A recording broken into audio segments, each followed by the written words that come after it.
Et salut internaute, ça me fait super plaisir d'être avec toi aujourd'hui. Et le sujet, c'est ça. Bon alors, la dernière vidéo qui était sur comment le sujet, c'était comment écrire un scénario. Donc j'ai essayé d'expliquer, ou j'ai plutôt expliqué, j'ai pas essayé, j'ai expliqué en détail comment est-ce qu'il fallait procéder pour écrire un scénario, la méthode à appliquer, que ce soit d'une part pour les États-Unis ou d'une autre part ou les pays anglophones et d'une autre part les pays francophones, parce que pour les États-Unis ça fonctionne aussi pour c'est la même manière de procéder pour la Grande-Bretagne et ou l'Australie, tous les pays francophones. Là, on va plus se concentrer, on va dire qu'on sait exactement comment écrire un scénario. Maintenant, on va voir c'est quoi la méthodologie à suivre pour vendre un scénario, parce qu'il y a vraiment des étapes à suivre, il y a une manière de faire qui n'est pas la même pour les pays francophones que pour les pays anglophones, encore une fois, c'est complètement différent. Et on va voir qu'est-ce qu'il faut faire pour essayer de vendre un scénario, parce que c'est pas dit que tu vas le vendre ton scénario pour autant, mais il y a une manière de faire. C'est super important parce que, pour me prendre comme exemple, je suis juste là, donc c'est plus facile. Moi, je le savais pas, et il y a beaucoup de personnes qui vont tomber dans le piège de se dire je vais envoyer un scénario directement à un producteur, ou un réalisateur, ou même un comédien, que ce soit d'ailleurs dans la partie anglophone comme dans la partie francophone. Et très honnêtement, quand tu ne le sais pas, c'est une grande perte de temps. Ça ne sert strictement à rien. La personne qui le recevra ne le lira pas, ou la plupart du temps il ne le recevra même pas, parce que ça va passer par son secrétaire, ou c'est une adresse postale. Si c'est un comédien, il va y avoir des gens qui s'occupent plus ou moins du fan club. Tu risques de te retrouver dans le fan club qui a strictement rien à voir, et ça va aller directement à la poubelle. Du coup, pendant des années, sans le savoir, tu peux tomber dans ce piège-là et envoyer des millions, peut-être pas des millions, mais plein de scénarios sans que personne ne lise même une ligne. Donc, c'est, je pense, hyper important. Moi, si j'avais eu ces informations-là, j'en aurais été hyper heureux à l'époque de savoir comment est-ce que tu procèdes exactement pour avoir la chance que peut-être quelqu'un puisse lire ton scénario. Donc on va voir ça tout de suite. D'abord les pays francophones et après les pays anglophones. Pour les pays francophones, je l'avais dit, je pense, dans la vidéo sur les études. J'avais fait une vidéo que tu peux aller regarder si tu en as envie, sur les études dans le cinéma, dans le milieu du cinéma. C'est hyper important d'avoir du relationnel. Ça, c'est quasiment capital. Il est possible que tu n'en aies pas, et tu vas quand même avoir des possibilités pour essayer de vendre un scénario, mais le fait d'avoir du relationnel, c'est sûr que ça va beaucoup t'aider. Et dans la vidéo des études en cinéma, je l'expliquais, quand tu fais tes études, tu vas faire des stages, tu vas être incorporé plus ou moins dans le milieu du cinéma, et tu vas peut-être pouvoir te faire du relationnel. Donc les études en cinéma sont quand même importantes par rapport au relationnel, et au fait de pouvoir vendre un scénario par la suite. Donc c'est certain que ça compte pour beaucoup, le relationnel. Parce que tu ne peux pas vraiment envoyer, comme je le disais tout à l'heure, un scénario directement à un producteur. Ça ne fonctionnera pas. Donc il y a quand même une petite manière de faire dans les pays francophones. Que tu aies du relationnel ou pas d'ailleurs, si tu n'as pas de relationnel. Tu vas passer par la SACD, la Société des auteurs-compositeurs dramatiques. Ça, c'est une société qui existe à Paris, à Bruxelles et à Montréal. Donc ça comprend, moi je vis ici au Québec, ça fonctionne ici au Québec, c'est basé à Montréal, mais ça fonctionne aussi en Belgique et en France. Je pense que ça fonctionne, c'est une société qui fonctionne pas mal pour tous les milieux de la francophonie. Tu ne peux pas adhérer à cette société-là, parce que la seule manière d'adhérer à cette société-là, c'est d'être sur le point de vendre, de signer un contrat en fait, et de le vendre à une maison de production ou à un producteur. Et la société en fait a été créée pour se charger de te redistribuer à toi, scénariste, les redevances que tu vas toucher par rapport à ce que tu as vendu. Donc à ce moment-là, tu vas adhérer. Mais tu peux quand même déposer ton scénario à la SACD. Alors ce qui est important dans le milieu francophone, c'est vraiment le dépôt. Parce que si tu ne le déposes pas, on risque tout simplement de te piquer l'idée ou de faire du plagiat. Donc ça, c'est un recours que tu vas avoir si jamais on te pique l'idée. Déjà, le déposer à la SACD. Il y a toute une procédure à suivre, donc de mettre ta copie, ton scénario dans l'enveloppe scellée. Comme je le disais, c'est pour une durée de 3 ans, donc il faut que tu puisses le renouveler par après. Et tu vas avoir un numéro que tu vas pouvoir inscrire sur ton autre copie de scénario que tu vas vouloir par la suite peut-être envoyer. Non, en tout cas, on va voir ça après en détail. Donc, la SACD, c'est capital. La SAS, parce que, effectivement, dans les pays francophones, le plagiat, c'est quelque chose qui se fait quand même, j'allais dire assez régulièrement, mais peut-être pas, mais ça s'est déjà vu, ça s'est déjà fait. Ce qui n'est pas le cas pour le milieu anglophone, mais je vais l'expliquer par après. Donc, la SACD, ce qui est intéressant chez eux aussi, c'est qu'ils peuvent te donner la possibilité d'avoir accès à des concours de scénario. Donc tu peux aller chercher si tu veux sur internet, tu peux taper SACD, concours de scénario, ils en font plusieurs par année. Je suis tombé sur un qui s'appelait SACD OS quelque chose, OCS je pense. Donc ça c'était un concours de scénario, il te donne un thème, une thématique à suivre, et là il fallait que tu fasses un scénario d'une série télévisée d'une durée de 26 minutes par épisode, 8 à 12 épisodes, et là tu as un gagnant, et le gagnant évidemment il s'en va après avec un producteur et ses produits, etc. etc. Ils en avaient un autre qui était plus une aide à l'écriture, donc il fallait que tu donnes énormément d'éléments sur lesquels je vais revenir par après. Donc ça comprenait CV, etc. Mais je vais revenir sur ces éléments-là pour participer au concours et éventuellement gagner. Et à ce moment-là, tu as ce qu'ils appellent une bourse, aide à l'écriture, dans le sens où tu as une bourse, tu as de l'argent qui t'est donné, mais tu as également un contact, un producteur, et tu as pas mal 80% de chances que ton projet aboutisse. Ce qui est quand même une très bonne nouvelle. Donc la SACD, hyper important. Il y a des concours de scénario, et si tu n'as pas le relationnel dont je parlais tout à l'heure que tu aurais pu obtenir en faisant tes études de cinéma, à ce moment-là, pour le milieu francophone, ça va être les concours de scénario. C'est la meilleure possibilité. Maintenant, si tu passes par exemple par un concours de scénario, que ça fonctionne, et qu'il y a un autre producteur qui te connaît et qui serait intéressé par un de tes scénarios, en France ou dans les pays francophones, il y a une manière de fonctionner bien précise. Mais par mon expérience, donc je vais revenir sur cette manière-là, mais moi je ne suis pas passé par là. Donc, bref, c'est ça, la manière de faire. Il va te demander un synopsis. Donc ça, c'est le synopsis. Si tu ne le sais pas, ça va être un résumé de ton scénario, très concret, très concis, très rapide. Si tu cherches sur Internet, ils vont te dire que c'est de 3 à 5 pages, c'est vraiment trop long. Le synopsis, c'est 1 page maximum, vraiment au plus court possible. Il faut te dire une chose, c'est que le producteur, lui, il reçoit plein de scénarios, il en a énormément à lire. En plus de ça, il produit, il a une vie active professionnelle, il est déjà sur des projets. Donc, c'est certain que, je ne sais pas, moi, s'il reçoit 10-15 scénarios par jour, s'il y en a un qui fait un effort pour aller droit au but, ça va peut-être plus le motiver à vouloir lire ton scénario. Donc s'il te demande un synopsis le plus court possible, c'est toujours écrit de manière chronologique, il n'y a aucune ligne dialoguée là-dedans, et tu le fais, c'est ça, chronologique, donc tu le fais vraiment étape par étape, une seule page, c'est fini.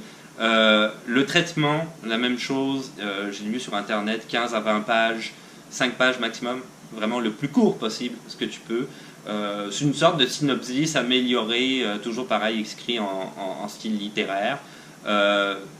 Ils peuvent te demander une note d'intention, mais en tant que scénariste, ça ne te touchera pas trop. C'est plus si tu veux le réaliser. Donc si c'est un court-métrage, par exemple, et que tu as décidé que tu voulais le réaliser, la plupart des courts-métrages, la plupart des gens, ils scénarisent et ils réalisent leur projet. Donc là, une note d'intention. Parce que là, effectivement, ton idée est bien plus globale de ce que tu voulais faire et précise. Donc tu vas avoir une idée sur les plans, sur comment parler les acteurs, la psychologie des personnages par rapport aux angles de caméra, par rapport au son, par rapport à la lumière, etc. Les thématiques abordées. par rapport à la mise en scène toujours. Donc tout ça, tu vas l'expliquer en détail, le plus court possible, toujours le plus court possible. Et après, certains vont pouvoir te demander ce qu'ils appellent un séquencier. Donc ça va être un résumé de chaque scène, chacune de tes scènes. Si tu veux savoir comment ça se passe, je te rejoins à la vidéo comment écrire un scénario. Donc un scénario est divisé, je me branche en même temps, je ma propre chaîne. Un scénario est divisé en scènes. Et en fait, tu vas vraiment faire un synopsis de chacune de tes scènes. Même chose, il ne faut pas qu'il y ait de dialogue à l'intérieur. Ils peuvent te demander une continuité dialoguée, je l'ai déjà vu. Mais ça va être plus des scènes que tu vas prendre au hasard et que tu vas incorporer des scènes peut-être les plus courtes que tu n'as pas besoin de résumer. Ça peut être demandé aussi. C'est plus rare, mais c'est plus simple à faire aussi, donc c'est moins compliqué. Moi, l'expérience que j'ai pu avoir dans le milieu de la francophonie, 2 fois on m'a demandé un scénario, ça a été 2 fois le même, une fois en France, une fois au Québec, et on m'a jamais demandé de synopsis, on m'a jamais demandé de note d'intention, de traitement, de séquencier, de quoi que ce soit. On m'a juste demandé le scénario et c'est tout. C'est sûr que les 2 fois, c'était par relationnel, un petit peu par hasard, je dirais. J'ai rencontré des personnes qui connaissaient d'autres personnes, donc ça s'est passé un petit peu comme ça. Et ils ont lu le scénario, et le scénario est parti sur le bureau du producteur. Donc, parce qu'il y avait une personne qui était une sorte d'agent créatif, ici au Québec, ça fonctionne un petit peu comme aux États-Unis, il y a des agents créatifs qui lisent les scénarios, ça s'en va sur le bureau du producteur après. Donc, j'ai pas eu cette expérience-là. Mais, si jamais ça peut arriver, au moins tu sauras comment le faire, comment faire pour être le plus court possible, le plus concis possible, et faire en sorte en fait que la personne veuille lire ton scénario. C'est surtout ça l'objectif. Donc tu fais court, et en même temps il faut que ce que tu écris, par exemple, on va revenir sur le synopsis, il faut que ton synopsis, moi je lis et j'ai vraiment envie de lire le scénario, je suis attiré par l'idée, je suis attiré par l'histoire, j'ai envie de savoir ce qui va se passer. Il faut que je lise ce scénario-là. Ton synopsis doit être écrit de cette manière-là, absolument, parce que c'est ça. Tu as passé tellement de mois, des fois 1 an même, à écrire et réécrire un scénario, ça serait dommage de mal écrire ton synopsis. Ton synopsis, c'est ton support publicitaire, donc hyper important de vraiment bien l'écrire. Voilà, ça c'est pour le milieu de la francophonie, c'est comme ça que ça fonctionne. C'est très compliqué, c'est très difficile, on ne vend pas un scénario comme ça, on ne l'envoie pas à un producteur, il ne va pas l'accepter demain parce que waouh, il va le lire. Il faut te dire que ce sont des gens qui sont surchargés de travail, comme je l'ai dit précédemment. Donc, gardez tout ça en tête, suivez cette manière de faire. Je te conseille la SACD, de toute façon tu es pas mal obligé de déposer ton scénario et peut-être de participer à des concours si tu n'as pas de relationnel. C'est comme ça que ça marche. Pour tout ce qui est les pays anglophones. Pour les pays anglophones, c'est complètement différent. C'est pas du tout la même manière de procéder. C'est sûr que j'imagine que dans les pays anglophones, j'imagine comme un peu partout, avoir du relationnel, c'est pas négatif. Mais c'est sûr que d'après moi, c'est très très bon. Mais c'est pas une nécessité pour essayer de vendre ton scénario. Il y a quand même des possibilités. Toujours la même chose, il y a des possibilités, mais le pourcentage de réussite est super bas. Sur Internet, j'avais lu que si tu envoies ton scénario, et je vais expliquer là en détail comment, c'est 1% de chance de réussite, c'est vraiment très très peu. Il y a une manière de faire, il y a une manière de suivre, et je te dirais que d'envoyer des scénarios à Hollywood, par exemple, ça peut te créer du relationnel d'une certaine manière. Donc on va voir ça tout de suite.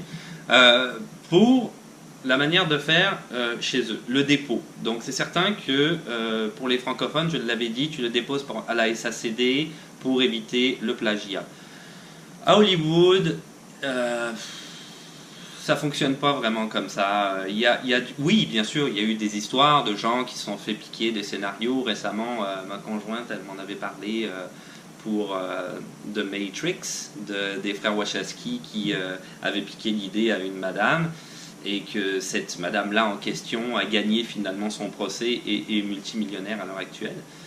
Donc ça existe, c'est certain que ça existe. Mais c'est plus rare parce que les producteurs et les agents créatifs n'ont pas trop de temps à perdre à reprendre un scénario. Pour eux, ça va être plus facile de contacter directement le scénariste, voire même de l'allier à une équipe de scénaristes que eux connaissent, en qui ils vont avoir confiance, qui sont pour eux des professionnels le temps que toi tu fasses tes preuves. Donc ça va être plus simple pour eux de passer par là plutôt que de prendre le scénario, le faire réécrire par quelqu'un d'autre ou tout simplement le prendre tel quel et le faire tourner en se disant s'il l'a déposé, il va m'attaquer. Et évidemment les avocats aux États-Unis, ils adorent ça, ça veut dire qu'ils vont faire plein d'argent. Donc c'est sûr qu'ils tombent là-dessus. Donc si tu veux quand même déposer ton scénario parce que tu as l'esprit plus tranquille, aux États-Unis, ça va être la Writers Guild of America, WGA. Ils ont un site internet, je vais mettre le lien dans la description. La durée du dépôt. Alors, le dépôt, en tant que tel, c'est beaucoup plus facile que la SACD. Ça se fait tout en ligne, sur internet. Tu le déposes sur format PDF. Et évidemment, tu payes comme la SACD. Tu as un petit montant à payer, mais ce n'est pas excessif. La durée du dépôt, c'est 5 ans. Tu vas avoir un numéro de dépôt que tu pourras écrire sur ton scénario, mais je te le déconseille parce que ça fait amateur, donc tu ne l'écris pas. Tu n'écris pas de numéro sur ton scénario, tu n'écris rien du tout.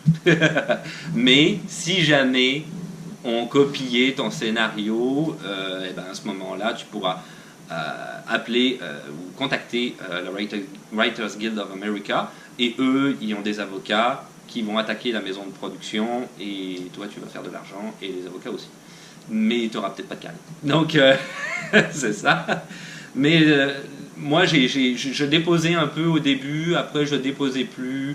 Je pense pas vraiment, honnêtement, qu'il y ait du plagiat tant que ça aux États-Unis. La manière de procéder. Donc, tu vas écrire ton scénario. Une fois que ton scénario est écrit, tu ne l'envoies pas. Il faut que tu envoies ce qu'ils vont appeler une e-query. Une e-query, c'est une sorte de synopsis amélioré. Moi, j'aime beaucoup la manière de procéder. Je trouve ça très pratique. Ça s'envoie par email aux maisons de production. Après ça, je vais t'expliquer comment tu fais pour trouver les maisons de production et comment ça marche. L'e-query, en tant que telle, pour la décrire en détail, ça va être, dans le fond, tu l'écris directement dans un traitement de texte, dans ton ordinateur, puis après tu vas faire un copier-coller dans ton email que tu envoies. Donc c'est un email. Tu vas écrire query, le titre de ton scénario, ensuite ton logline, ça c'est une ligne. Elle est hyper importante cette ligne-là, une ligne qui résume tout ton scénario au complet. Donc c'est vraiment, on le voit même souvent si tu vas sur IMDb ou sur ces sites-là, la plupart du temps tu peux voir en haut les loglines, ils en font toujours pour les films américains quand ils sortent, tu vas avoir juste en une seule ligne, c'est quoi exactement l'histoire du film, il faut que ce soit accrocheur, c'est ton support marketing avant tout, le gars quand il va lire ça, il faut qu'il ait envie de lire le reste. Donc il faut que ça l'accroche. C'est là-dessus que c'est basé. Ensuite, tu vas avoir le genre. Tu écris ton genre. Ensuite, tu vas avoir une sorte de petit synopsis. Mais encore une fois, ton email ne doit pas être trop gros. Il doit être très court. Un petit peu la même chose comme je parlais pour le milieu francophone. Donc, synopsis très court. Peut-être 4-5 lignes maximum. Là, c'est vraiment, tu résumes ton histoire le plus court possible. Et encore une fois, hyper accrocheur. 2-3 lignes après pour expliquer d'où tu viens, qu'est-ce que tu fais, donc toujours en relation uniquement avec le milieu du cinéma. Donc par exemple, j'ai étudié à telle université et j'ai déjà optionné, parce qu'aux États-Unis c'est des options sur les scénarios, donc j'ai déjà optionné tel scénario, ou j'ai déjà vendu si tu es chanceux. Donc c'est ça, mais si tu as vendu, tu as un agent, donc c'est pas pareil. Mais donc optionné, etc. Thank you, merci. Ton adresse, numéro de téléphone, ton email. Fini, terminé.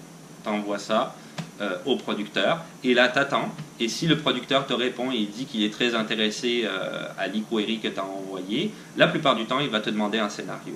Dans tous les producteurs à qui j'ai eu affaire, ils m'ont toujours demandé le scénario. Ça m'est arrivé une seule fois qu'il y en ait un qui me demande un synopsis. Mais la plupart m'ont demandé des scénarios. Il y en a quand même pas mal qui m'ont répondu à travers les années. C'était toujours les scénarios. Donc je ne me suis pas trop fait chier, très honnêtement, à écrire des synopsis. D'un autre côté, c'est sûr que tu as déjà envoyé un e-query où tu as un résumé de l'histoire. Pourquoi demander à nouveau un synopsis? Ça paraît vraiment logique. Pour avoir les adresses des producteurs, il y a une manière de faire aussi. Tu vas trouver sur Internet des sortes de livres d'index qui sortent chaque saison et qui s'appelle Hollywood Screenwriting Directory. Ils en sortent un à chaque saison. Ça, en fait, à l'intérieur, tu vas avoir plus de 4000 adresses de maisons de production qui existent à Hollywood. Et c'est à ces maisons de production-là que tu vas envoyer ton scénario. Quand tu achètes le Hollywood Screen Directory, tu vas l'avoir directement en ligne, donc tu ne l'auras pas en copie papier. Et c'est très intéressant parce qu'à l'intérieur, chaque maison de production va indiquer à ce moment-là, dans la saison, qu'est-ce qu'ils cherchent comme genre, ou s'ils cherchent des genres, ou s'ils sont ouverts à la production, ou s'ils sont fermés, ou si... Donc tu peux vraiment axer ton envoi d'e-query et dire bon ben je vais envoyer à eux, ils cherchent une comédie ou science-fiction, ou tu ne peux pas le suivre et envoyer à tout le monde aussi. Ça c'est ton choix, en te disant que peut-être dans le futur ils vont être intéressés à ce que tu envoies. Donc c'est comme ça que ça fonctionne. Ce qui est très pénible là-dedans, c'est que quand tu vas recevoir ton Hollywood Screenwriting Directory, il va falloir, moi en tout cas c'est comme ça que j'ai fonctionné parce qu'il n'y avait pas d'autre manière et j'ai trouvé ça sur internet. Il faut que tu aies une sorte de spreadsheet et que un à un, il a fallu que j'écrive toutes mes maisons de production avec leur adresse email et ensuite j'ai tout transféré ça directement dans ma boîte email, dans mes contacts et après ça j'envoyais à plusieurs contacts en même temps. Je faisais du mass mailing, on appelle ça comme ça, donc j'envoyais ça directement à 1000, 1500 de la fois par exemple à Hollywood et ils recevaient ça, tous ces inquiries là, ils t'attendent d'avoir des réponses. Si tu ne veux pas faire ça, il y a aussi une autre solution. Il y a un site internet que je te conseillerais qui s'appelle sellscript.com. Je mettrai un lien dans la description. Eux, ils vont tout faire pour toi. Donc, tu n'as juste à écrire l'e-query dans leur base de... ils vont avoir un format, tu fais juste remplir les champs, etc., etc. Évidemment, ça coûte de l'argent. C'est quand même plus ou moins assez cher. Je l'ai déjà utilisé à 2-3 reprises. Je pense que c'était dans les $70, je ne veux pas dire de bêtises, américains, US. Et eux, ils ont déjà tout enregistré, les maisons de production, et ils vont envoyer ton e-query directement à toutes ces maisons de production-là. C'est un site internet que je connais, que j'ai utilisé, qui est fiable. Ils le font vraiment, ton argent ne sera pas volé. C'est vraiment, ils vont encaisser l'argent, mais ils vont l'envoyer aux maisons de production. Si ton e-query est mauvaise, tu n'auras peut-être pas de réponse, mais ça, c'est pas de leur faute. Donc, c'est ça, c'est comme ça que ça fonctionne. Hollywood Screenwriting Directory, autre chose, c'est que peut-être ne pas acheter un vieil exemplaire parce que ça s'actualise quand même assez rapidement. Il y a beaucoup de maisons de production à Hollywood qui ouvrent et qui ferment leurs portes. Il y a des petites maisons de production qui sont créées spécialement pour 2-3 films. Après ça, ils ferment leurs portes. Donc c'est certain que si tu achètes par exemple le 2010, il y a beaucoup de maisons de production qui risquent de ne pas exister. Donc tu vas passer beaucoup de temps là-dessus, peut-être pour pas grand-chose. Donc gardez ça en tête, essaye d'en choisir un qui est plus récent. C'est sûr que les derniers en date vont être excessivement chers et ceux qui sont un peu plus vieux seront moins chers, mais choisissant un, par exemple, je sais pas, on est en 2018, tu peux en choisir un qui date de 2017, il va être moins obsolète que 2010 par exemple. Donc, mais il va quand même être moins cher que 2018 si tu choisis le printemps, mais tu vas choisir peut-être hiver 2017 et ça va mieux fonctionner à ce moment-là. Donc c'est comme ça que ça fonctionne pour Hollywood. Et voilà, c'est tout pour aujourd'hui. Donc, c'est certain que c'est pas la recette magique pour vendre un scénario, que ce soit dans les pays francophones ou anglophones. C'est ton scénario, c'est ton histoire. C'est à toi à essayer de faire en sorte que ce soit le plus accrocheur possible, le plus original possible. Donc, c'est sûr que, bon, ça repose quand même pas mal là-dessus. Il y a un gros facteur chance là-dedans. Il faut être au bon endroit au bon moment. Proposer le bon scénario que le gars, il voulait absolument avoir une comédie. Tu lui proposes une comédie, boum, c'est exactement ce qui est recherché. Donc c'est sûr qu'il faut prendre tout ça en compte. Il faut être très patient. Ça peut marcher comme ça peut ne jamais marcher. C'est en dehors comment je dirais, de tes capacités, parce qu'il y a vraiment le facteur chance qui joue pour beaucoup dedans. Alors, pour mettre le peu de chance de ton côté, suivre la méthode de faire, surtout pour Hollywood, c'est hyper important. et je te renverrai à comment écrire un scénario pour la manière de vraiment faire ton scénario, parce que eux sont très très pointueux sur la présentation du scénario, sur la présentation de l'e-query. Pour une e-query, si tu ne sais pas exactement comment faire, c'est le script.com dont j'ai parlé tout à l'heure. Eux, ils donnent des exemples de comment tu peux faire ton e-query. Donc tu pourrais te baser là-dessus pour en faire une qui soit précisément ce que Hollywood attend de recevoir, parce que à Hollywood, il faut que tu paraisses pour un professionnel absolument et pas un amateur. Sur ta page titre d'ailleurs, n'écris rien d'autre que ton titre, ton nom et ton email. Ça va être très professionnel comme ça, rien d'autre dessus. C'est parfait. Donc, je pense que j'ai à peu près fait le tour de la question. Après, comme d'habitude, je vais faire la conclusion. Donc, comme d'habitude, si tu veux t'abonner, parce que c'est plus facile de savoir quand est-ce qu'une nouvelle vidéo va sortir, d'écrire des questions, des suggestions ou même des commentaires dans les commentaires, il n'y a pas de problème, ça me fera plaisir de répondre aux questions. De mettre un petit pouce bleu, parce que ça fait toujours plaisir. Et puis, on se retrouve à la prochaine. Ciao!